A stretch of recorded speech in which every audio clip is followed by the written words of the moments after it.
నమస్తే, welcome to యోయోటి. ప్రస్తుతం మనం బీఆర్కే భవన్ దగ్గర అయితే ఉన్నాం. సో కాళేశ్వరం ప్రాజెక్టులో అవినీతి జరిగిందంటూ కూడా కాళేశ్వరం కమిషన్ మాజీ మంత్రి హరీష్ రావు కానీ అదేవిధంగా మాజీ ముఖ్యమంత్రి కేసీఆర్ గారికి నోటీసులు ఇవ్వడంతో ఈ నేపథ్యంలోనే ఈరోజు హరీష్ రావు గారు విచారణకు రావడం జరిగింది. సో మాట్లాడితే ఈ అంశం మీద మనతో పాటు మాట్లాడడానికి తెలంగాణ ఉద్యమకారుడు దేవిప్రసాద్ గారు ఉన్నారు. సార్ నమస్తే. సో ఈరోజు హరీష్ రావు గారు విచారణకు రావడం జరిగింది. కాళేశ్వరం ప్రాజెక్టులో 1,00,000 కోట్ల అవినీతి జరిగిందని మాట్లాడుతూ ఉన్నారు. సో ఏం చెప్తారు దీనికి? 1,00,000 కోట్ల అవినీతి అనేటువంటి మూర్ఖులకి మేము చెప్పే జవాబు ఏముంటుంది? 80,000 కోట్ల రూపాయలే ఎస్టిమేషను, ఖర్చు అయిందే 76,000 కోట్లు, 77,000 కోట్లు. 1,00,000 కోట్లు ఖర్చు కాందే 1,00,000 అనేటోళ్ళను మెంటల్ హాస్పిటల్లో ఉన్న మా పేషెంట్లు అనుకుంటాం తప్ప వాళ్ళదంతా సీరియస్గా మేము తీసుకో. సో ఎట్లా సార్, అంటే నిజంగా కాళేశ్వరంలో అవినీతి జరిగిందని భావిస్తున్నారా? అసలు కాళేశ్వరంలో అవినీతి ఎక్కడ జరుగుతుంది? మా నాగార్జున సాగర్లో ఎంత అవినీతి జరిగింది, శ్రీరామ్ సాగర్ ప్రాజెక్టులో ఎంత అవినీతి జరిగింది, బక్రానంగల్లో ఎంత జరిగింది, తేరీ డామ్లో ఎంత జరిగింది, మళ్ళీ చెప్తే ఇక్కడ కూడా మనం కంపేర్ చేద్దాం.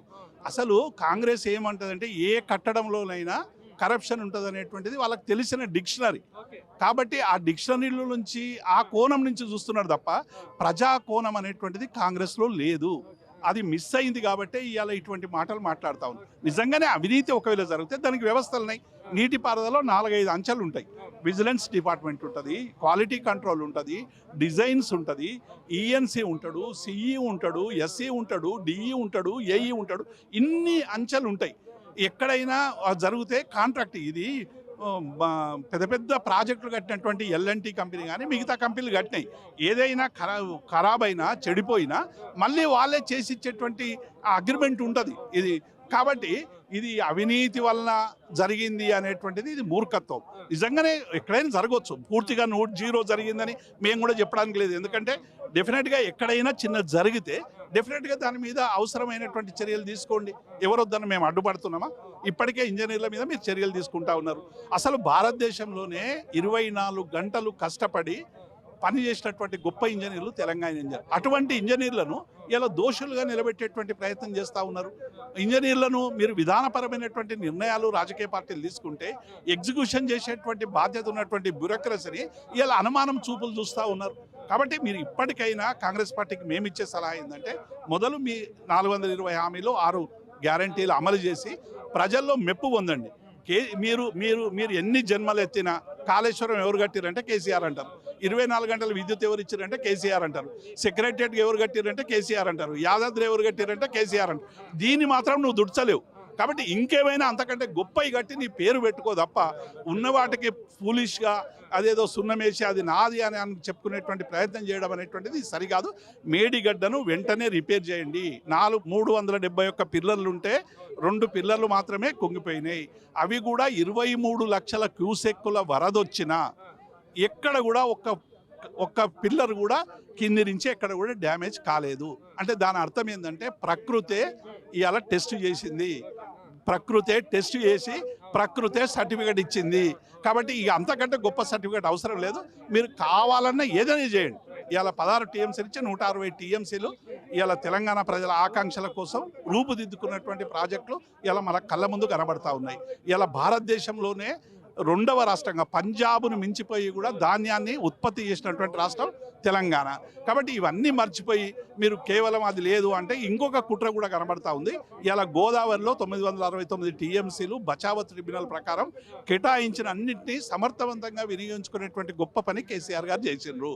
అందులో నుంచి 200 టీఎంసీని ఇలా దొంగలించడానికి, బంగచర్ల ప్రాజెక్టుకు తరలించడానికి జరుగుతున్నటువంటి లోపాయికారి ఒప్పందంలో జరుగుతున్నటువంటి కుట్రగా మేము అర్థం చేసుకుంటా ఉన్నాం. ఇప్పటికైనా దాని మీద వివరణ ఇవ్వాలని మేము డిమాండ్ చేస్తాం. అంటే కాళేశ్వరం ప్రాజెక్టు వెనక కింద 1 ఎకరా కూడా నీళ్లు పారలేదంటే స్వయం ముఖ్యమంత్రి మాట్లాడుతూ ఉన్నారు. మీరు కూడా అనేక సార్లు చూశారు. సో నిజంగా ఎకరా నీళ్లు కూడా పారలేదు అంటే ఏం చెప్తారు? నేను అదే అంటాను. ఇంతకుముందు చెప్పినట్టే మెంటల్ హాస్పిటల్లో చెప్పినట్టే ఒక ఆయన ఇంకో ఆయన హైదరాబాద్ నేనే నిర్మించాలని ఒక మెంటల్ గార్డ్ అప్పుడప్పుడు చెప్తూ ఉంటారు. అట్లా ఇది కూడా వాళ్ళు చెప్తున్నారు. 1 ఎకరంకు పారకుండా ఎక్కడైనా ఉంటుందా? 95,000 ఎకరాలకు పారిందని వాళ్ళే చెప్పారు. కొండా సురేఖ్ గారు మా రంగనాయక సాగర్ స్లూస్లు కానీ కొండపోచమ్మయ్య కానీ నీళ్లు విడుదల చేసి 55,000 అని ఆయన అంటున్నాడు. ఒక ఆయన 55,000 అంటాడు, ఒక ఆయన 95,000 అంటాడు, ఒక ఆయన 1 ఎకరం రాలేదంట. మొదలు మీ ముగ్గురు మాట్లాడుకొని ఎన్ని ఎకరాలు ఇచ్చారో ప్రజలకు చెప్పండి. ఈ మేము ఎన్ని ఇచ్చినామో సర్వే నంబర్లతో సహా చెప్తాం. ఆలేరులో కూడా ఒక ప్రాజెక్ట్ ఓపెనింగ్ కూడా చేశారు. సో అది కూడా కాళేశ్వరంలో. ఇప్పుడు గంధమల్ల రిజర్వాయర్కు మొన్న పోయింది కదా, గంధమల్ల రిజర్వాయర్కి నీళ్ళు ఎక్కడి రేవంత్ రెడ్డి?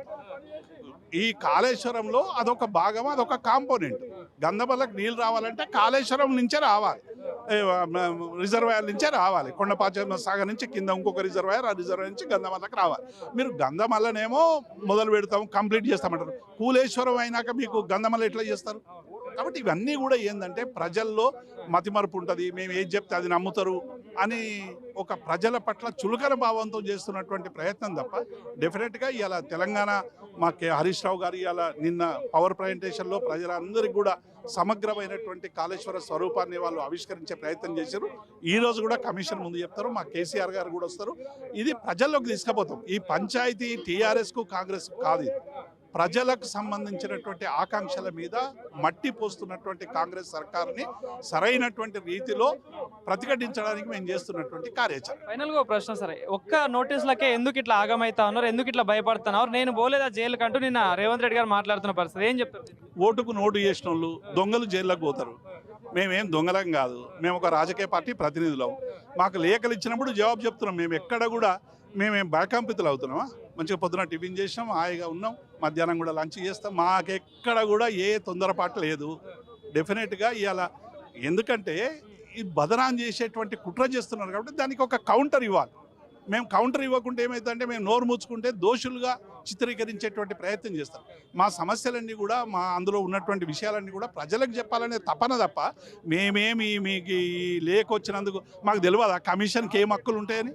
మేమేం చదువుకున్న వాళ్ళమా, రాజ్యాంగం తెలియని వాళ్ళమా? కమిషన్కి ఏం హక్కులు ఉంటాయి? ఓ రిపోర్ట్ తయారు చేస్తారు, క్యాబినెట్కి పంపిస్తారు, క్యాబినెట్ నిర్ణయం తీసుకోవాలి. క్యాబినెట్ నిర్ణయం తీసుకున్నా కూడా దాని మీద కూడా కోర్టులకు పోయేటువంటి అధికారాలు ఉంటాయి. ఇవన్నీ మాకు తెలియదా ఏంది? మేము కమిషన్ లేఖలు ఇస్తేనే తత్తరపాటు కావడానికి, బిత్తరపాటు కావడానికి మేమేం మెంటల్ హాస్పిటల్లో లేము. మేము కార్యక్షేత్రంలో ఉన్నాం, ప్రజాక్షేత్రంలో ఉన్నాం. Thank you.